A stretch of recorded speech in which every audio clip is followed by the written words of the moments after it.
Holidays-nale, adu namma GT Holidays da. GT Holidays, South India's #1 travel brand. You know you are special when you're with GT Holidays.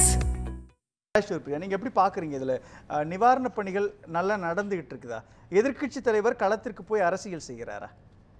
அதாவது முதல்ல சகோதரர் சுசில் ராஜ்குமார் அவர்கள் சொன்னதுல திரு Edappadi K Palaniswami அவர்கள் என்ன செய்தார் விவசாயிகளுக்காகன்னு சொன்னாங்கல்ல. நான் இப்போ சொல்கிறேன், நான் டெல்டா மாவட்டத்துலேருந்து வந்திருக்கேன். அவரையும் அழைச்சிட்டு விவசாயிகளை போய் சந்திக்க தயாராக இருக்கேன். இதுவரையிலும் ஆட்சி செய்த முதலமைச்சர்லேயே எங்களுடைய சமகாலத்தில் விவசாயிகளுக்காக ஒரு ஆட்சி இருந்ததுன்னா அது திரு எடப்பாடி கே பழனிசாமி அவர்களுடைய ஆட்சி தான் அப்படிங்கிறத ஒவ்வொரு பாயிண்ட் பண்ணி சொல்கிறாங்க. தோட்டக்கலை பயிர் அமைச்சதாக இருக்கட்டும், கால்நடை பூங்காவை போனால் பாதுகாக்கப்பட்ட வேளாண் மண்டலமாக மாற்றினாருங்க டெல்டா பகுதியை. இதெல்லாம் இவர் விவசாயிகளுக்காக உருகி விவசாயின்னு சொல்லிக்கிட்டு விவசாயிகளுக்காக ஒரு முதல்வராக இருந்தவரை எந்த அளவுக்கு இழிவாக பேசணுமோ இதுதான் அரசியல்.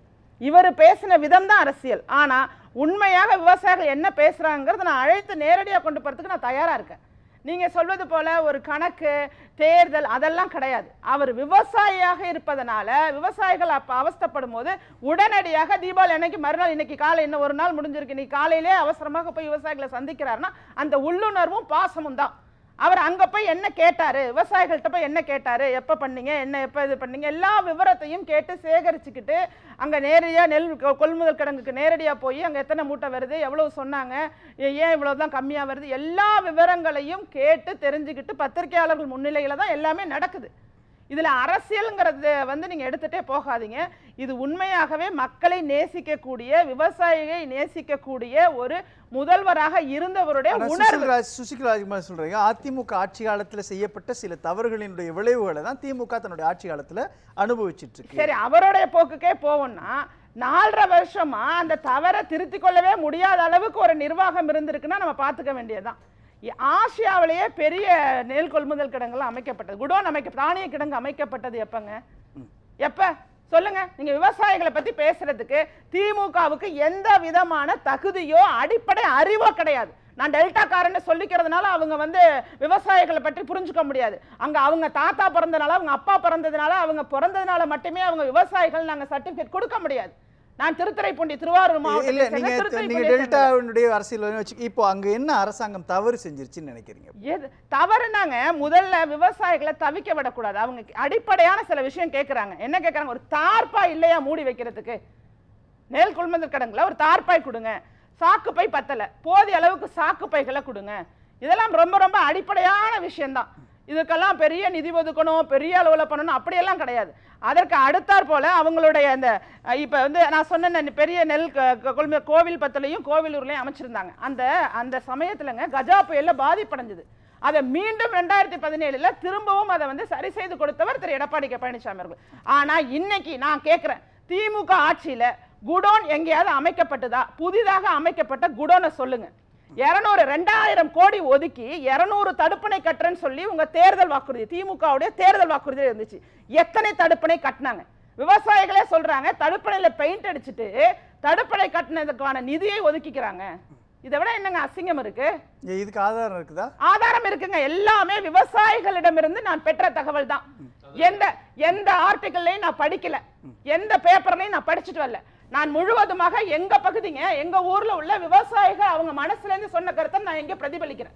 அப்ப குடிமராமத்து பணி நடக்கல, குடிமராமத்து பணி இருக்குல்ல, அது குடிமராமத்து பணி திரு எடப்பாடி கே பழனிசாமி அவர்கள் ஆட்சி காலத்துல எப்படி இருந்தது அப்படின்னு சொன்னா, 2 கிலோமீட்டருக்கு ஒரு இடத்துல அந்த விவசாய சங்கங்களே அமைச்சு அவர்கள்ட்ட கேட்டு அந்த பகுதியில எப்படி பண்ணணுங்கிறத சரியான ஒரு திட்டமிடலோட ரொம்பவே நல்ல சிறப்பா பண்ணாங்க. இப்ப கட்சிக்காரவங்க பண்றாங்க. இப்ப அந்த வேலைகளை திமுகவை சேர்ந்தவர்கள் பண்றாங்க. இவர்களுடைய பிரச்சனை என்ன தெரியுமா? அரசியல் மட்டுமே செய்வதுதான் நோக்கம். விவசாயிகள் இன்னைக்கு கடும் கோபத்துல இருக்காங்க, கொதித்தெழுந்து இருக்காங்க. உங்க மமதை இருக்குல்ல, தேர்தலில் வெற்றி பெற வச்சாங்கன்னு இப்ப கூட சொன்னார்ல, இதற்கெல்லாம் 2026 சரியான. எனக்கு ராஜேஷ் பிரியா, இங்க என்ன ஃபால்ட் நடந்திருக்குது? அப்போ எதிர்க்கட்சி தலைவர் அப்படின்றவர் அரசியல் தானே செய்வார் அப்படின்ற பார்வை தானே இருக்கும். முதலமைச்சராக தற்பொழுது இருக்கக்கூடிய மு.க. ஸ்டாலின் கூட எதிர்க்கட்சி தலைவராக இருக்கிறப்போ அரசியல் செய்யாமல் அவியலா செய்ய முடியும்னு சொல்லும்பொழுது இன்றைக்கு அங்கே என்ன ப்ராப்ளம் வந்துச்சு? என்ன டெல்டா சரியாக பாதுகாக்கலன்னு சொல்கிறீங்களா?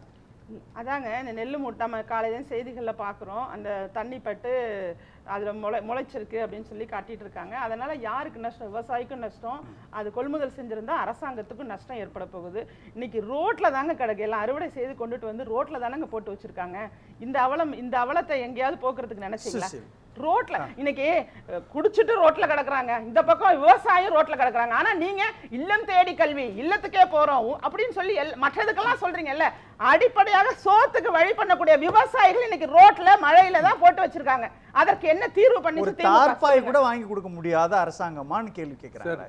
தற்காலிக கொள்முதல் நிலையங்களை ஆரம்பிக்கணுன்றது இப்போ நான் உங்க மூலம் வைக்கிற கோரிக்கை தான், அது விவசாயிகள் கோரிக்கை தான். அதெல்லாம் செய்யணும், அதெல்லாம் செய்யாமல் இல்லை, செஞ்சுட்டு தான் இருக்காங்க. அதனால தான் அமைச்சர் அங்கே போயிருக்காரு. இவங்க சொன்னாங்க விவசாயி அவர் எடப்பாடி, அதனால தான் அவர் ரொம்ப அக்கறையெல்லாம் செஞ்சாருன்றாங்க. இவ்வளோ அக்கறையாக இருந்த விவசாயி தான் அந்த விவசாயத்தில் போய் கையெழுத்து போட்டு கம்பிகள் அனுப்புனாரா? என்ன அக்கறை இருக்கு அவருக்கு? எந்த அக்கறையும் கிடையாது அவருக்கு. அக்கறை இருந்தால் தன்னை விவசாயம் சொல்லிக்கிறவர் அந்த விவசாய சட்டத்தில் கையெழுத்து போட்டுக்க மாட்டார். ஏன் கையெழுத்து போட்டார் அவர்?